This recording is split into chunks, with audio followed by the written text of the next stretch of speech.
So once you connect the dots for yourself, meaning on your journey, you know, I say astral being in time because I truly understand what my ancestors understand, meaning the Zaza and the Zamani. So in a way, astral being in time is my connection with something very, very, ancient.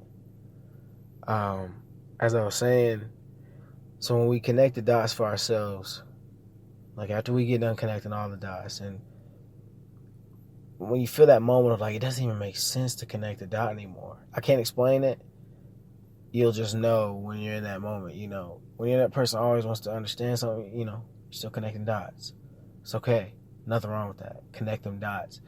As soon as we finish connecting dots, we become one of those dots that someone is looking to connect with so they can get to their next.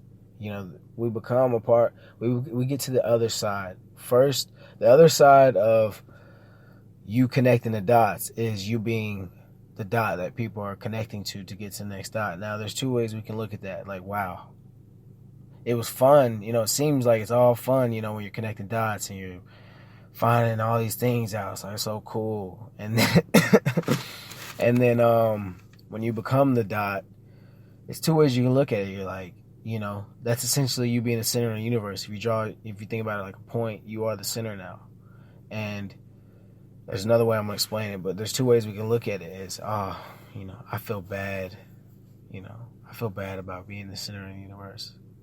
Or we can be like, man, I feel bad about being the center of the universe. Same words, same phrase, but it's just the attitude that comes with it. Because you're going to feel the guilt of being just a little dot, or you're going to feel the guilt of, wow, like, I'm center, I'm center. And I'll make it make more sense. That dot is the equivalent. What's a dot? It's a period. Not like a, women's cycle. I'm thinking, and we're talking about a period in the sense of punctuation. That dot is a period. Meaning, what is a period? It has a specific purpose. It ends something, and it initiates a beginning of a next sentence. And so the important thing about the dot is if you put the period, in the right place, like if you put a period in the middle of a sentence, it's useless. And that's that guilt that we have. We're in the wrong place, still trying to connect dots. If you put yourself in the right place, now that you are done connecting dots, you have a presence. And it's not all glamorous, and it's not all hype to be a presence. Because when you're connecting dots, everything seems so cool. But when you become the presence, you understand that, okay, I just need to be in the right place. I need to be I'm on my path. I just need to root myself onto this mug. You know what I mean? Be the tree. All I have to do is stand firm now. The fruits will bear, And that's the way I look at it. It's helped me, get to this point because I'm understanding where I'm at now. And specifically, this is the wild part. Once you accept the other side of, okay, I'm the presence. I am the punctuation of the period. I need to be at the end of the sentence. You understand that you are that now? Then you'll understand that only joy, the only exclamation comes from, you can't have an exclamation point without a period. So you can't have joy without the presence, without being fully here. You can't have the joy, the exclamation, the excitement without the presence. So yeah, it's not as cool in perception wise. I think it actually is. It's the same thing. It's just perception. So let me change it actually. It is as cool as, if not more phenomenal, that you are aware now, because you were always maybe the dot. It's when we're connecting dots in some form, we're still a presence. We're honing what it means. That's what it really is when you're connecting dots. You're learning what it means around these dots, that that euphoric, whoa, you do that so much, it becomes ingrained in you, that behavior. And once you just accept it, that you are that presence, you no longer have to look for that euphoric thing in life that's going to get you stimulated. You no longer look for anything external. You are that. You are that euphoria. You are that exclamation. There is no exclamation. There is no excitement without your presence. You know? And I'm saying your because I'm speaking from a teaching standpoint. There's no excitement there's no excitement without my presence. You know, if I can't just be the point of it all, you know, in another sense. So our ancestors understood this. You know, this is why the Zaza and the Zamani, you know, was a teaching point for me along the journey, which is what our ancestors understood. They understood that we travel somewhere much deeper than we believe. You know, we don't end here on earth. And even when we're on earth, we're not just here. You know, think about it as this. You have a radio station, right? You have a radio box, an old radio, right? I was having a kind of an online conversation from this thought of this guy kind of posed, and it's powerful. You have a radio. The music does not come from the radio. The music can be played through the radio, but what do you need? You need a power source. You need a battery, or you need and this is, I guess, what I've drawn from what we were talking about, was the radio is not the music source. That's not the music source. It can play the music. If you just have a radio, you don't have a battery, you don't have an outlet, unless it's solar powered or something like that, or some way that it can power, you have to be able to turn it on before you can access the music, access its purpose. Its purpose is to play music, but that doesn't mean it holds the music within it.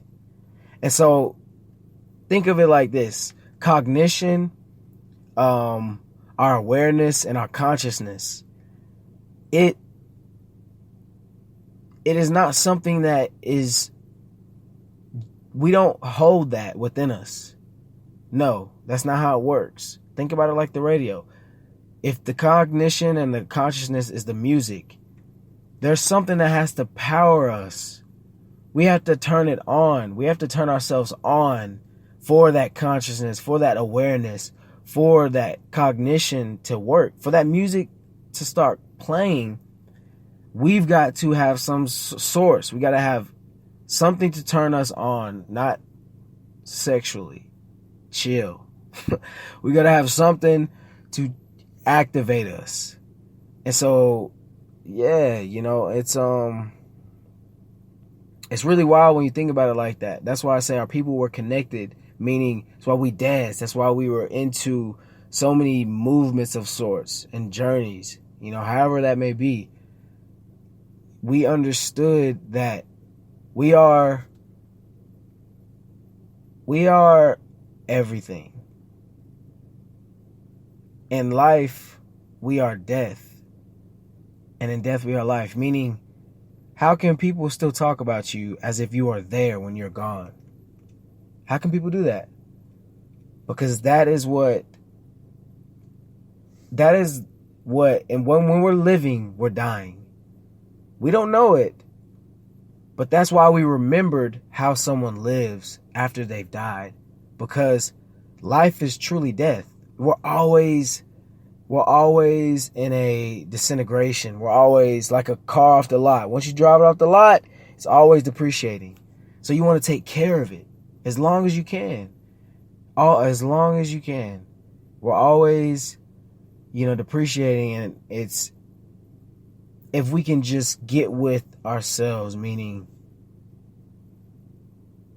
You are that person you're waiting for. Obviously, you know that. Just reinforcing to say it. So long story short, it's just when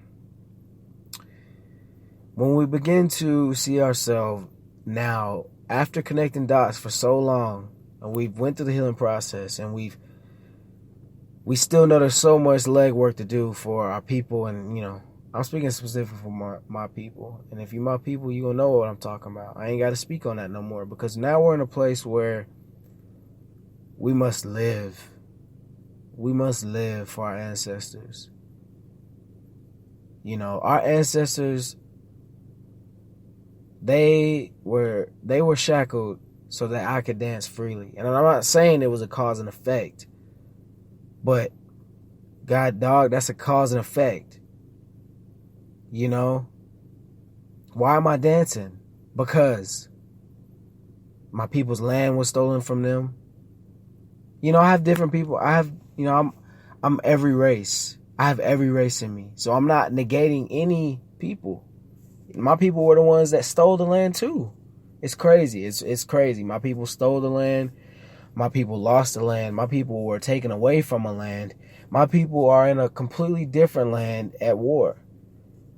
So I'm not coming at this at a vantage point of my people as a certain people. When I say my people, if you my people, you know what the fight is. The fight is let's live. Let's live. Our ancestors went through so much, not so that we could talk about what they went through. It was so that we could. Why they was not going through that stuff so that we could talk about what we went through. They went through that stuff so we could get to where we're supposed to go. I'm not negating anything that happened. Don't get me wrong.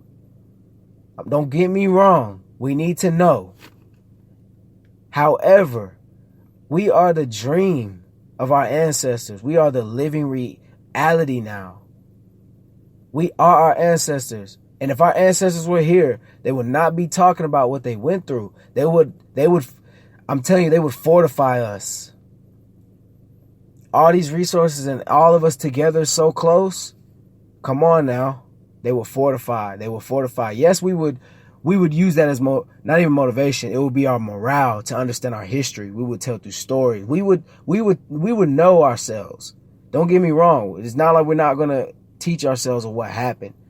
However, we're going to, I'm telling you, if Harriet Tubman was here right now in these times, Frederick Douglass was here right now in these times. You thought they was on it back then. You thought they was on it back then. They be doing what I'm doing. They be living a new lifestyle because we integrated in this world now. We are integrated in this world, all of us. And so who was helping? It's not a matter of color.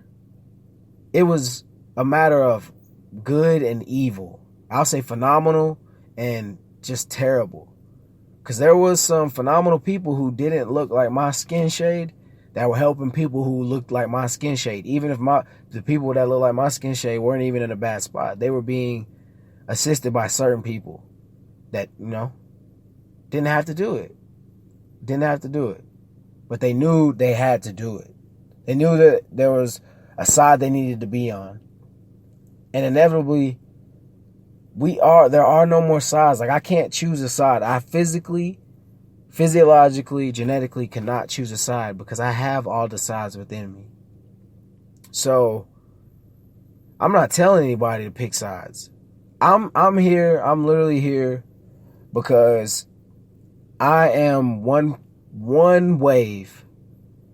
And that wave can be as big as it can be, It can be huge, it can be a ripple. I am one wave though, and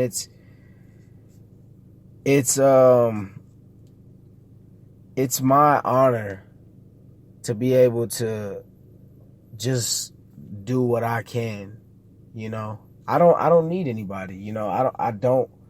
That's the time that we are in. This is not a collective fight anymore. You're going to have to